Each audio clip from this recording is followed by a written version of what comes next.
Et oui, vous l'aurez compris, aujourd'hui on va parler d'un des tout premiers Wyvern depuis le premier opus sur PS2, le Diablos. J'ai choisi ce tuto-là car tout au long du jeu, vous serez amené à farmer pas mal de ces armes qui sont vraiment très intéressantes.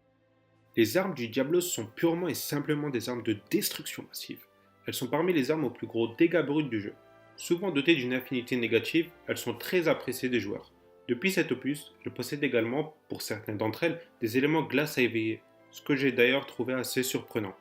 Si vous ne savez pas quelle arme de mêlée vous faire dans ce jeu car vous doutez de son efficacité, faites-vous une arme Diablos, c'est une valeur sûre. On peut même voir ici qu'elle rivalise avec les armes Nergigantes qui ont une grosse base de dégâts bruts avec un peu d'éléments dragon.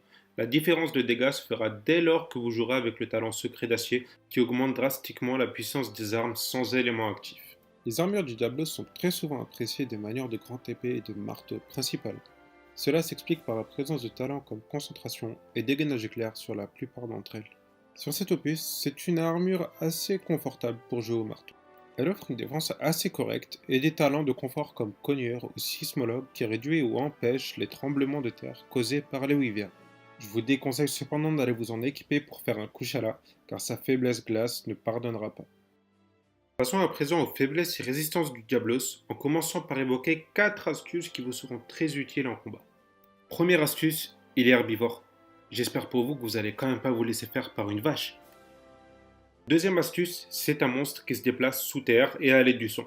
Donc si vous êtes malin, vous en déduirez que les bombes soniques sont très efficaces face à lui dès le moment où tout son corps se retrouve sous terre.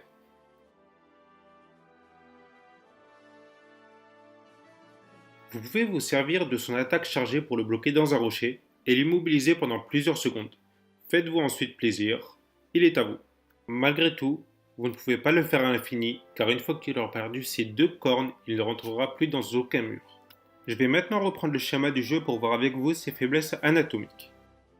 Tout d'abord, on peut voir qu'il est très faible à la glace. Les armes Leganas sont donc très conseillées pour lui en début de jeu. Ensuite, la paralysie fera particulièrement le travail. C'est l'affliction qui agira le plus rapidement, donc faites-vous plaisir. Ensuite, on y voit 3 principales faiblesses. Sa tête, sans les cornes bien sûr, ses ailes et son abdomen. Si vous optez pour une arme tranchante, essayez de rester au maximum sous son abdomen pour le viser. C'est ici que vous maximiserez vos dégâts. Les armes à impact sont elles aussi efficaces à l'abdomen, mais également à la tête. Vous pouvez du coup le stun et maximiser vos dégâts, d'autant faire une pierre deux coups. Enfin, si vous préférez jouer à distance, c'est les ailes qu'il va falloir sniper pour faire le plus de dégâts. Cela dépend ensuite bien sûr de la munition que vous aimez jouer. Je sais que vous êtes impatient, mais patience. Avant tout combat, comme d'habitude, il va falloir vous préparer avec un bon repas équilibré, vous mettre de préférence à 150 de vie et 150 de stamina. Si vous avez aussi la possibilité d'avoir des talents comme forgeron qui accélèrent l'aiguisage, faites-le, c'est toujours ça de gagner. Je vous conseille également de partir avec une armure qui vous donnera au minimum 270 de défense. Eh oui, il tape fort le coco. Pour le palico, et ça je le conseillerais toujours, prenez-lui une arme qui endort ou qui paralyse, surtout pour lui, qui est très faible à la paralysie. C'est vraiment très utile. Enfin, veillez à avoir dans votre inventaire des potions, des méga potions, du miel si vous sentez que 10 potions ne suffiront pas, des potions ancestrales, des rations ou des boissons énergétiques, des bombes soniques, des bombes flash, des scaralux pour créer des bombes flash, des pièges électrochocs, des pièges à fosse, des bombes barils, ou méga bombes barils si vous avez les moyens, et ensuite des bombes tranquillisantes, ainsi que des équipements de boost d'attaque ou de défense si vous en avez envie. Bien évidemment, les bombes tranquillisantes seront là pour mettre un terme au combat si vous sentez que vous n'arriverez pas à le finir dans le temps imparti. Les talents préconisés pour combattre le Diablos vous serviront à profiter d'encore plus d'ouverture ou simplement à faire plus de dégâts.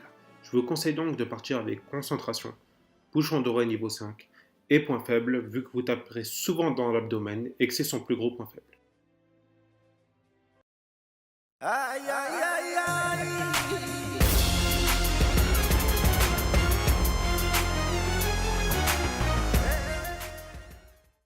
Passons maintenant à la phase de combat que vous attendez depuis le début. Tout d'abord, la charge. C'est une attaque basique. Il baisse la tête, charge avec ses corps. Cette attaque peut être lancée lorsque vous êtes dans ses pattes ou même lorsqu'il est à l'autre bout de la map. C'est également une attaque très prévisible qui vous laisse le temps de déguiser ou de boire une potion. Attention néanmoins à ne pas trop vous faire toucher par elle. Un stun est si vital. Étant donné qu'il sait que sa charge laisse beaucoup d'ouverture pour attaquer lorsqu'il est retourné, il va se mettre à lancer un premier coup de queue qui va se balancer de la gauche vers la droite, puis un deuxième qui va se balancer de la droite vers la gauche. C'est une attaque assez lente qui laisse aussi, elle, des ouvertures. Préférez vous rendre sur la droite car après son premier coup de queue, le deuxième finit assez lentement, ce qui vous laisse le temps de lui placer quelques coups. Sinon, si vous êtes dans ses pattes, aucun souci, il ne réussira pas à vous toucher. Le Diablos va prendre un pas d'élan et faire un uppercut avec sa corne vers sa gauche, puis un uppercut vers sa droite. Cette attaque a une portée assez moyenne et assez pénible à esquiver les premières fois car sa queue se balance à l'arrière et vous pouvez également vous faire blesser par elle. Pour l'esquiver, soit faites un saut de l'ange, soit si vous avez dégainé et que vous êtes dans ses pattes, faites une roulade vers lui pour arriver derrière lui. Le Diablos se positionne de façon à ce que vous soyez juste en face de son aile ou de sa jambe et vous donne un coup latéral. C'est une attaque qu'il lance assez souvent lorsque vous êtes dans ses pattes ou autour de lui. Une des façons les plus simples de l'esquiver, outre la garde et le saut de l'ange, est de faire une roulade vers lui. Bizarre, n'est-ce pas? Mais il faut cependant essayer de faire une roulade vers le cou, vers la queue ou entre les jambes, en fonction de là où vous vous positionnez. La hitbox de la tête et de la queue étant en l'air, vous avez de fortes chances d'esquiver ce coup. Encore faut-il avoir le bon timing. Comme tous les wyverns, le Diablos possède son cri. Et quel cri! Il vous faudra bouchon d'oreille plus 5 pour qu'il ne vous dérange pas. Même avec une bonne garde, son cri vous fera reculer de plusieurs mètres. Si vous vous faites prendre par son cri, il commencera à bouger en même temps que vous s'il n'est pas énervé, mais s'il est énervé, il commencera à bouger 2 ou 3 secondes à peu près avant vous. Espérez qu'il ne vous charge pas directement après son cri. Lorsque vous le verrez creuser à l'aide de sa tête et disparaître dans le sol, ce sera le moment pour vous de rengainer votre arme et de commencer à courir dans tous les sens. Vous pouvez le voir venir vers vous une fois sous terre grâce au sable en mouvement. Ce sera aussi pour vous le moment de l'étourdir en lui jetant une bombe sonique qui l'immobilisera pendant quelques secondes. Pour l'appareil, si vous êtes à la grande épée, à l'épée bouclier, à la lance ou à la volte hache, vous pouvez tout aussi bien parer cette attaque en échange d'un peu d'endurance et de vie en fonction de votre garde de paladin et de tranchant en fonction de votre arme. Nouveau mouvement du Diablos depuis cet opus, il va se mettre à marcher autour de vous, l'air de rien, en essayant de passer derrière vous, et d'un coup il va planter ses cornes dans le sol et charger vers vous pour vous balancer au loin. Esquivez-la seulement sur les côtés, ou parez-la si vous en avez la possibilité. Autre nouveau move du Diablos qu'il ne réalise qu'en zone 14. Il peut la faire de deux façons différentes, soit en réalisant une charge dans un des deux voiles de sable pour y entrer, puis ressortir tel un skateboarder en glissant sur le sable, soit en rentrant sous terre et en se dirigeant vers un des rideaux de sable pour ressortir à nouveau comme je viens de le dire, en glissant. L'esquiver avec une simple roulade paraît assez difficile vu qu'on ne sait pas vraiment comment est-ce qu'il va ressortir. Je vous conseille donc soit la garde, soit le saut de l'ange pour l'esquiver. En conclusion, le Diablos est un monstre qui fait de gros dégâts, par contre des attaques assez faciles à prédire, et une très bonne armure et des armes must-have qui feront le café dans n'importe quelle situation. J'ai choisi de le noter sur 10 en prenant en compte ses dégâts, ses mouvements et les conditions de combat. Pour ses dégâts, j'ai choisi de le noter à 7 sur 10, sachant qu'il fait quand même assez mal. Ensuite, pour les mouvements qui ne sont pas particulièrement difficiles, mais qui restent quand même assez rapides, j'ai choisi de mettre 6 sur 10. Pour les conditions de combat, j'entends par là l'environnement et le relief de la map.